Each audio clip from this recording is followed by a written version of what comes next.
Good morning, students. Let's continue with the third and final part of the revision for the poem Ode to a Skylark by P.B. Shelley. We begin from stanza 15, page 99. But before beginning the revision, let me ask you whether you remember the turning points in this poem. There were two turning points or important points where the poet, instead of making comparisons, is addressing the bird itself. What are they? Do you remember? Stanza 7 and stanza 13. So from stanza 13 onwards, he probes or inquires of the bird's mind.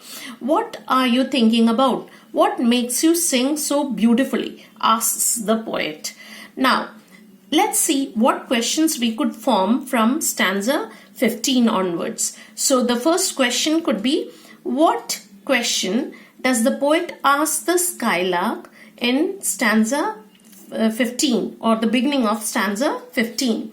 The poet asks the skylark what objects are the cause or inspiration of the beautiful song of the skylark. So he says what fountains, that is the source. So what are the source or what are the inspiration? So this is the question that the poet asks. So what are the objects or what are the source of the happy strain or the beautiful song? Now, what are the objects or things that the poet mentioned in this stanza? The poet asks the skylark if his song is inspired by number 1, the fields, number 2, the waves, and number 3, the mountains.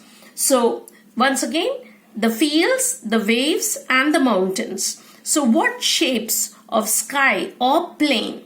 And then the fourth one, what shape of skies or plain? So these are the objects. Now remember, this is also a rhetorical question. That is the literary device that is used here. The questioning is the rhetorical question that the poet asks. So we have the literary devices. I'll be discussing about it at the end of the video, near to the end of the video. Now let's come back to the question. What is very significant about stanza 15? In stanza 15, the poet asks the bird a lot of questions about many objects. So they can ask you even what are the objects or things given. The poet is giving a lot of options or a lot of things, objects, and then finally asks if the skylark sings because of the love of its own kind. So he says, do you sing because you have the love of thine own kind? So what ignorance of pain? Now these two lines are very important. So what does the line, what love of thine own kind mean?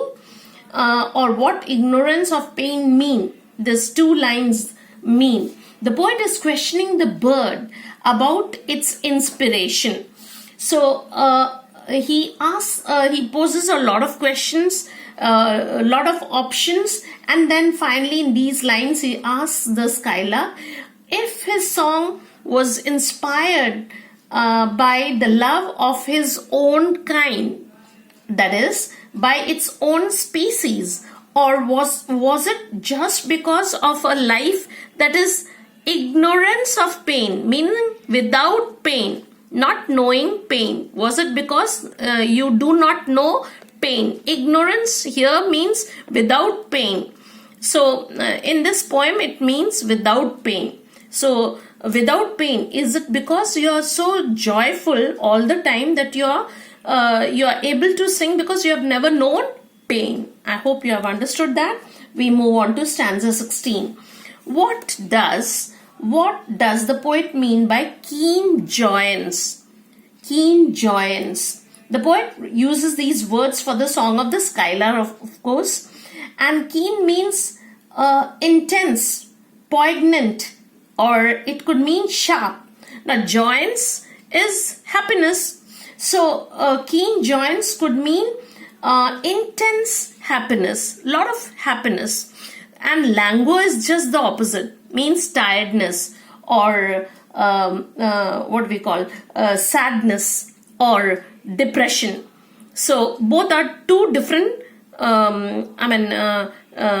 oxymoron, or what we can call contradictions. Now the poet asks here, so what is the reason of this keen joyance, this very good happiness, or this sharp happiness? What is the reason? What is the meaning of languor? Languor actually means tiredness, sadness, or depression. So what does the poet think? Things had never come near the skylark. Languor had never come near the skylark. So he says shadow of annoyance, and in these lines that come here, never came near thee. This has never come near thee. Thee is you. And who is this thee? The skylark. So it has never ever touched the skylark. What? Sadness. So what does the poet think had never ever come near the skylark? Is the sadness. So what is, now the last line is also important. Love's sad satiety. So what is that? Love's disappointing conclusions, or love's consequences. Love's sad consequences, not love's consequences, but love's sad consequences had never touched the skylark, and that is why it can sing so beautiful songs. And then why does the poet think the skylark has never experienced or was connected to any sadness? Because of the keen joyance. Because of the keen joyance here we have read, with which it sings and makes the poet to come to such a conclusion. So now we come on to stanza 17. What does the skylark understand or know better than we mortals dream? So what does the skylark understand or know better than we mortals dream? The poet guesses that the reason of the skylark is able to produce such pure music sound because it knows more about life and death. So it knows more about deem. Deem here means understands or regards or considers. Deem also can mean judge. So the skylark is able to judge better than we human beings. Mortal. Who are the mortals? We are the mortals. The ones who die. So better than we understand life and death, the skylark is able to understand. That is what the poet guesses. Now in what way says the poet the sound of the bird flows? So the sound of the bird flows in a crystal stream. So just like a crystal stream, clear, very poignant, very sharp. So we come on to stanza. Okay, what is the meaning of deem here? Deem means consider, regard, or judge. So if you get this meaning also, you should be able to write. Now we come on to stanza 18. We look before and after and pine for what is not. So who are the we? We human beings. How or what does the poet say human beings pine or long for? Human beings pine or long for what is not. See, before and after, meaning they pine and long for the past and the future. They are always thinking of their past and their future. How do humans enjoy themselves? Humans are incapable of enjoying themselves. So he says here, they're incapable of enjoying and themselves without remembering their past. Because whenever they remember their past. Whenever they are joyful, they remember through pain only. So that's what it says here. So how do humans sing their sweetest song? How do they sing their sweetest song? Even our, see, the last line is very important. How do they sing their sweetest song? They sing their sweetest song from their saddest thoughts. So the sweetest song come from their saddest thoughts. Now we move on to stanza 19. Now what are the things that the poet says that human need to shed or throw off or discard? Humans should discard hate, pride and fear. 3 things. And then something more with which the emotions or the things with which we are born. 4 things. Now, 1, 2, 3 and the 4th. Hate, pride and fear and the things with which we are born. So we are born with unpleasant emotions like tear. The tears. We have tears. We always are in tears. We get emotional. So we should shed all these according to the poet. Now why does the poet want human beings to scorn or shed hate, pride and fear? Because so that we are able to sing like the skylark and we are able to be joyful like the skylark. Now does the poet think that scorning hate, pride and fear would bring humans at par with the skylark song? No, he is not sure. I know not how the joy would ever come near. So he is not confirmed. He is not sure. The poet is not sure about that, but he thinks it may get near the skylarks. At par with the skylark. Now coming to stanza 20. What does the poet finally tell the skylark in stanza 20 or in the final 2 stanzas? The poet considers the skylark's skill to sing so beautifully was better than number 1, all treasures that in books are found. Number 2, all learning a poet would pick from books. So you can say better than all treasures that the poet can find in books. Now, how does the poet address the skylark in the second last stanza? As scorner of the ground. Scorner. Who is a scorner? One who hates the ground. Why?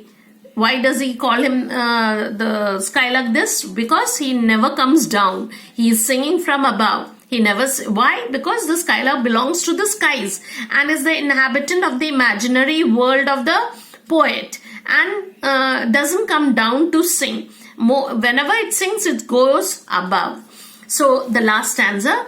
What is the request of the poet to the skylark? To teach him half of what he knows. The poet requests the skylark to teach him at least half of the gladness that the skylark's brain contains of. What would be the consequences of the poet knowing half of what the skylark's pleasure is about? The poet says that if he could know a portion of the bird's pleasure, he believes that from his lips a harmonious madness would come forth, would flow, come out.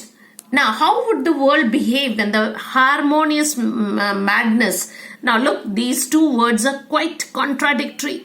Therefore, it is a literary device. It's a literary device that is called oxymoron. That is contradictory.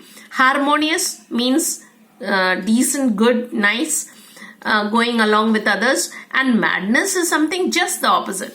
So, it's an oxymoron used here by the poet. So the world would listen to the poet.